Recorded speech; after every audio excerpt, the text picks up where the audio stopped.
अस्सलाम वालेकुम। उम्मीद है कि आप सब खैरियत से होंगे। तो आज एक नोटिस नज़र से गुजरा जिसकी वजह से काफ़ी ज़्यादा कैंडिडेट्स जो एस्पायरेंट्स है बहुत ज़्यादा परेशान है।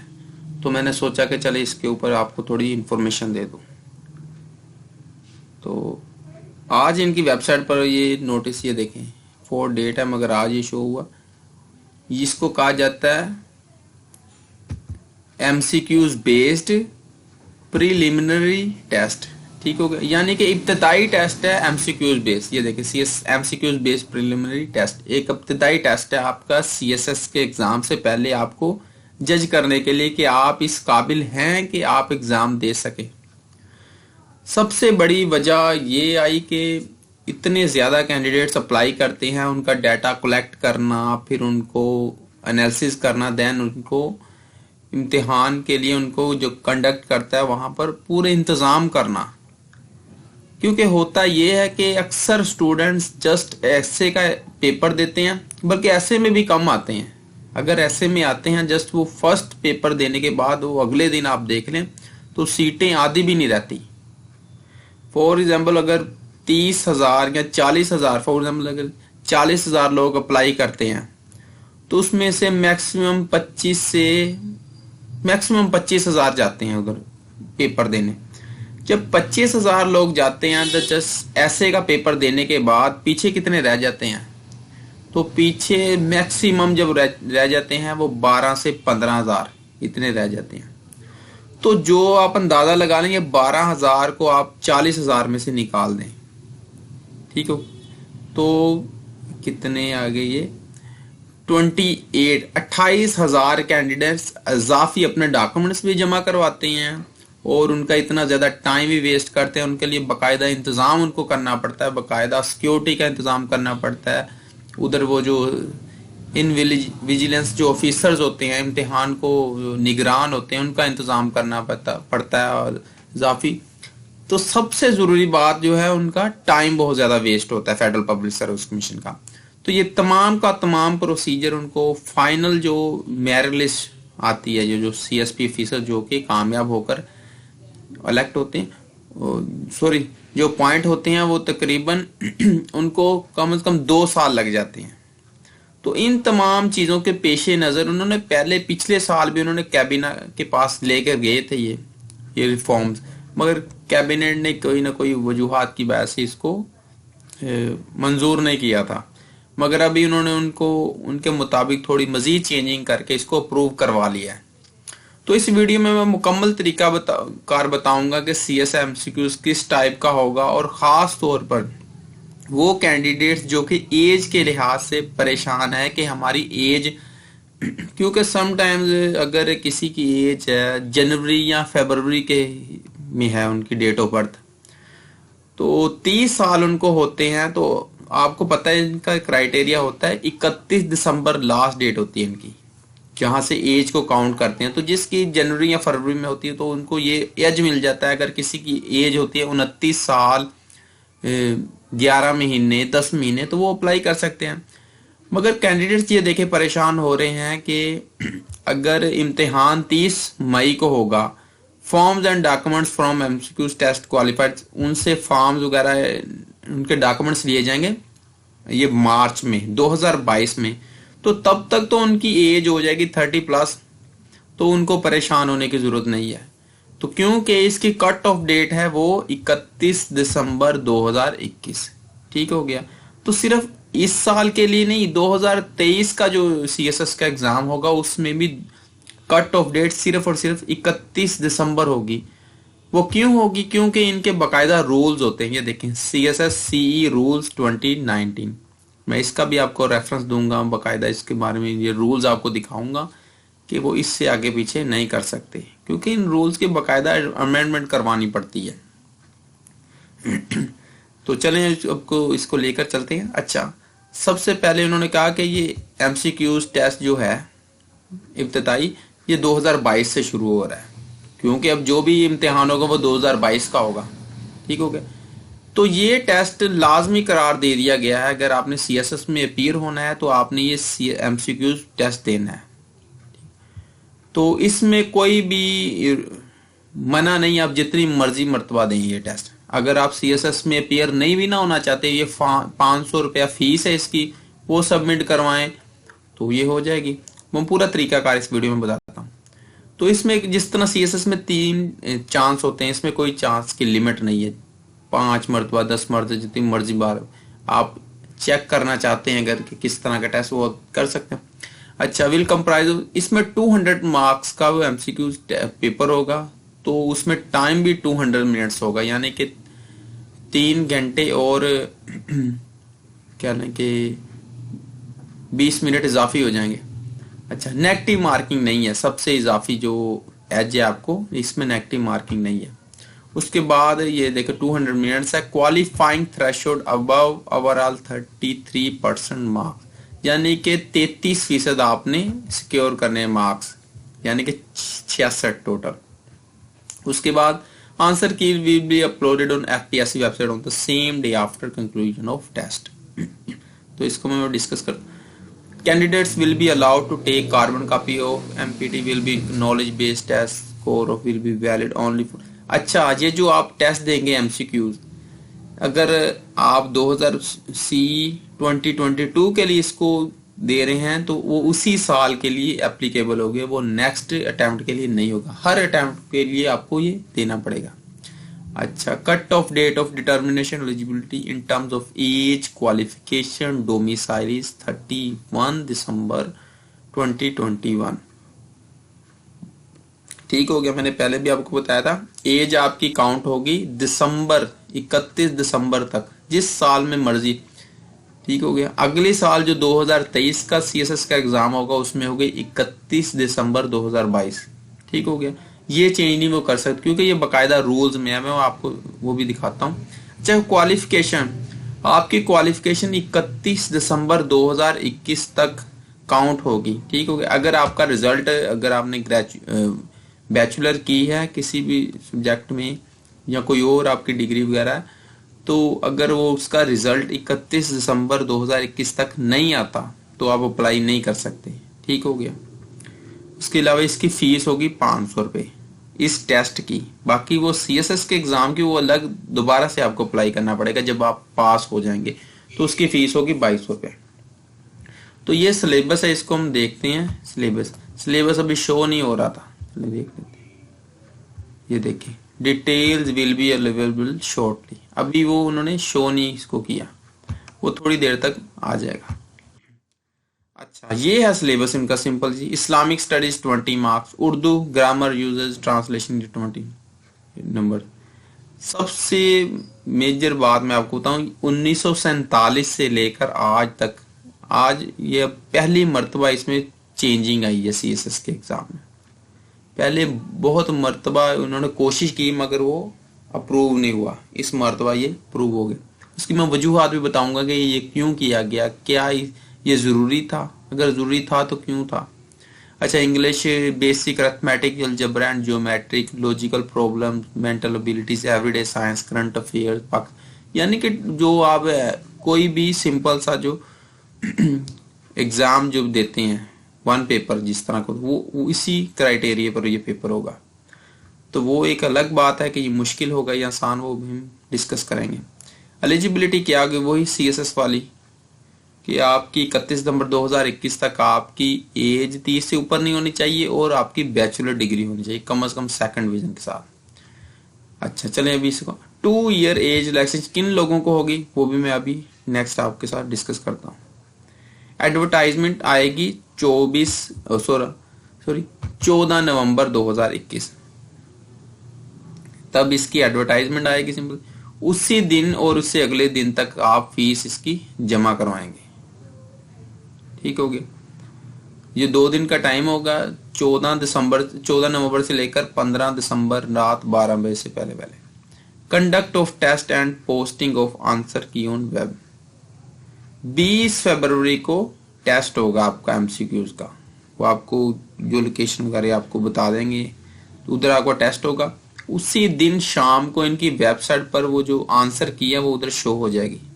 जो क्वेश्चन पेपर होगा वो आपके पास रहेगा, तो जो आंसर की है इनकी वेबसाइट से आप डाउनलोड करके देख लेंगे 20 फरवरी को। आपको उसी से अंदाजा हो जाएगा कि आपके 66 नंबर आ गए हैं कि नहीं है 200 में से।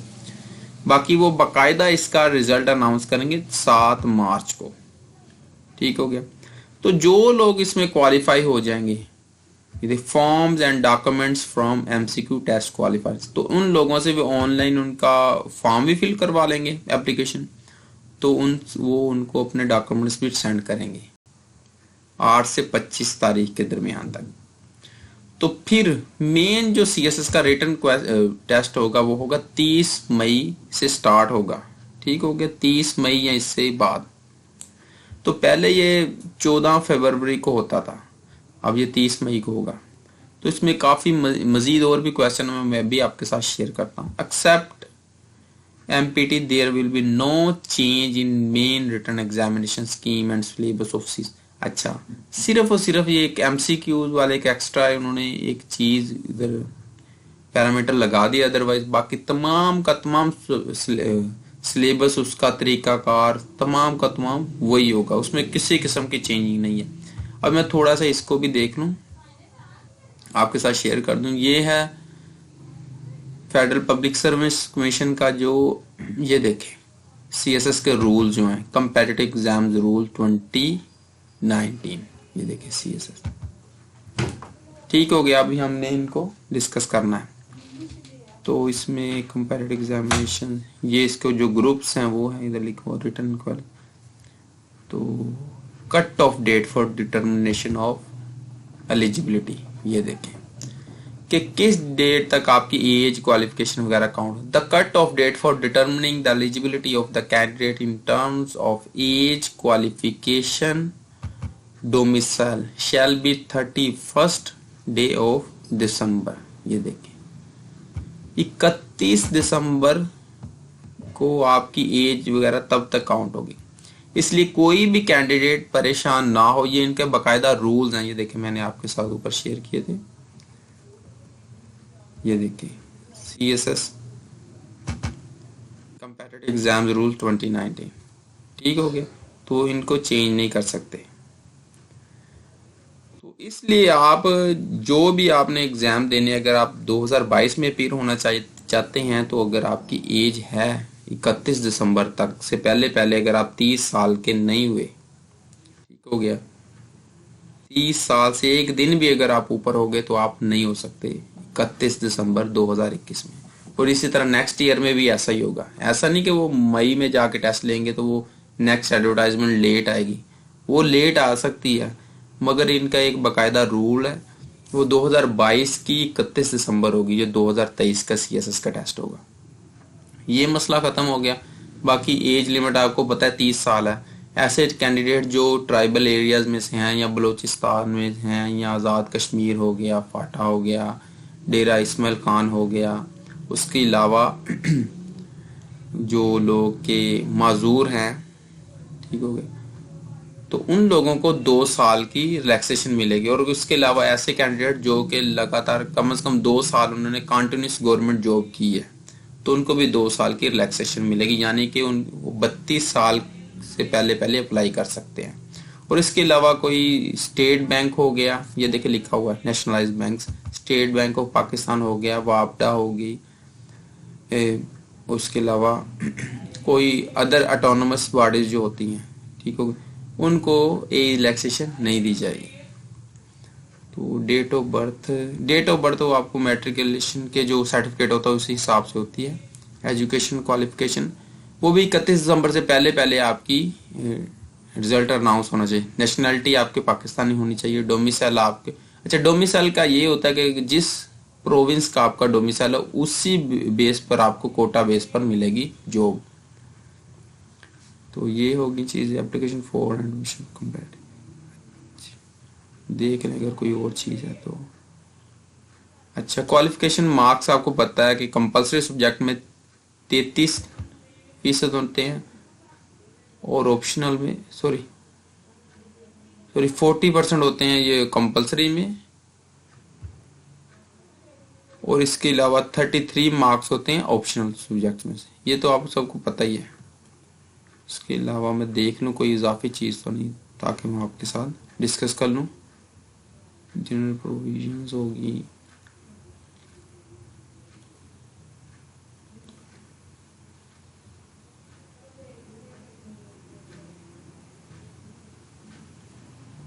चलें ये जो हो गए रूल्स। अब मैं असल बात की तरफ आता हूँ। सबसे पहली बात है ये 1947 के बाद ये फर्स्ट टाइम इसमें चेंजिंग हुई है। तो इसमें चांस जो आपकी उसकी कोई लिमिट नहीं है, जितनी मर्जी आप चाहिए टेस्ट दे सकते हैं एमसीक्यूज बेस्ड। इसका सीएसएस के साथ सिर्फ इतना सा रिलेशन है कि इसको पास करने के ऊपर आप सीएसएस को ये अपीयर हो सकते हैं। और उसके बाद अगर आप सीएसएस के आप इसको पास करने के बाद इस टेस्ट को सीएसएस के डॉक्यूमेंट्स भी सेंड कर लेते हैं अपने एप्लीकेशन को, तो अगर आप एग्जाम सेंटर में भी चले जाते हैं उसी वक्त आप कहते हैं कि भाई मेरा मूड नहीं है टेस्ट देने का, या क्वेश्चन पर देख के कहते हैं, देन आप एग्जामिनर को कह सकते हैं कि सर मैं टेस्ट अपीयर नहीं होना चाहता, अपना चांस ज़ाया नहीं करना चाहता, तो उसी दिन आप वापस आ सकते हैं। तो उससे भी आपका चांस ज़ाया नहीं होता। ठीक हो गया। उसके बाद एक और मज़े वाली बात है, इसमें किसी किस्म की नेगेटिव मार्किंग नहीं है। अगर आपको पीएमएस का आइडिया हो तो पीएमएस में होता है, उसमें नेगेटिव मार्किंग होती है, तो बहुत ही ज्यादा वो टफ पेपर होता है। तो इसमें कभी भी वो इतने टफ पेपर नहीं देंगे। तो आप माशाल्लाह सीएसएस की तैयारी कर रहे हैं तो ये आपके लिए बहुत इजी होगा कि आप 40% तो इजीली आप ले लेंगे, क्योंकि ये फर्स्ट टाइम वो कभी भी इतना ज्यादा टफ नहीं बनाएंगे, क्योंकि ये जनरल नॉलेज टाइप होगा। और उसके बाद एक और ये जो नेगेटिव मार्किंग वाला आपको एडवांटेज है, अगर आपको 25 से 30 भी आते हैं तो बाकी आप जो आइडिया अगर हो तो आपको मुकम्मल आप उनको फिल करके आएंगे। ये नहीं होगा कि उसमें नेगेटिव मार्किंग नहीं है तो आप उसको छोड़ें, नहीं, आप उसका फ़ायदा लें।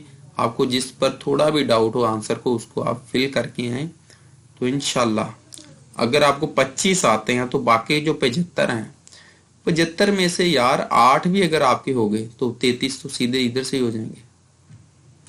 तो इससे आप 33% ले सकते हैं। अगर 200 का है तो आपको अगर 60 अगर आपको आ जाते हैं, 200 में 60 आप इजीली ले सकते हैं। तो बाकी कितने 6 बचे 140 में से, तो 6 नंबर तो इजीली आप कहीं भी अंदाजे से लगाएं तो वो इजीली हो जाएगा। तो ये कोई इतना मुश्किल काम नहीं। अच्छा उन्होंने क्यों इस चीज को लगाई यार? ऐसे लोग जिन्होंने मरा के कह लें कि बैचलर पास की होती है, जिनको जरा भी कुछ आता जाता नहीं है सिफारिश के ऊपर या चीटिंग वगैरह करके, तो वो लोग जब इधर बैचलर पास की तो वो कहते हैं भाई हमने भी सीएसएस करना है।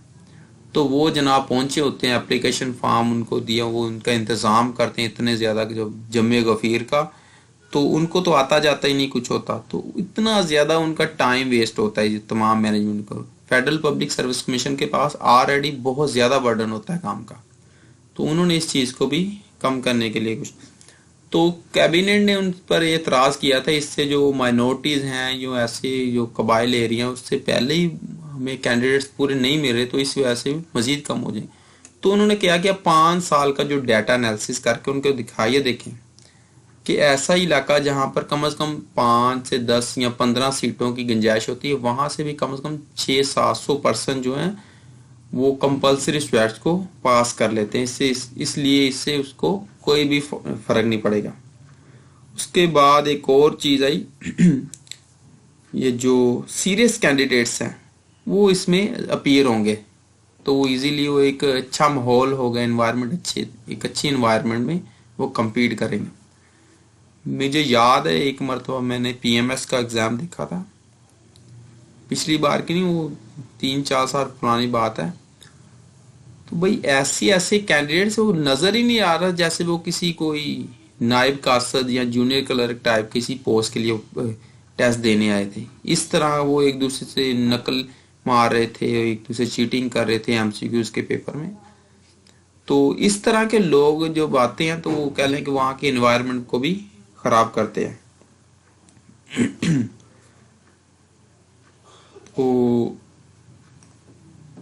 तो सबसे बड़ी बात तो यही है कि अच्छा एक और बात है, पहले इसको 2 साल लगते थे इसका फाइनल उसकी उन लोगों की अपॉइंटमेंट में।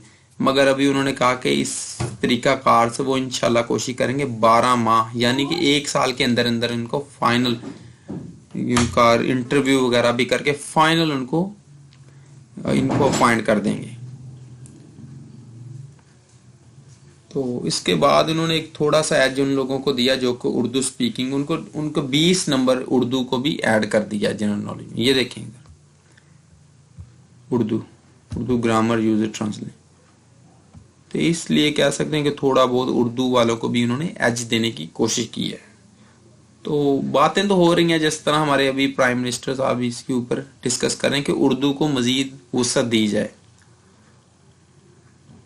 चलें, अगर आपको मजीद कोई किसी किस्म का क्वेश्चन हो तो आप मुझसे कमेंट में पूछ सकते हैं। आप मेरा चैनल सब्सक्राइब करें अगर आपने नहीं किया, और मुझसे कमेंट में किसी किस्म का क्वेश्चन पूछ सकते हैं। अगर आपके किसी फ्रेंड को या किसी जानने वाले को कोई परेशानी है देन आप उसको भी ये वीडियो सेंड कर सकते हैं एज एन इंफॉर्मेशन। और किसी किस्म का भी अगर किसी को क्वेश्चन हो तो काइंडली मुझे कमेंट में पूछ दिए। अल्लाह हाफिज़।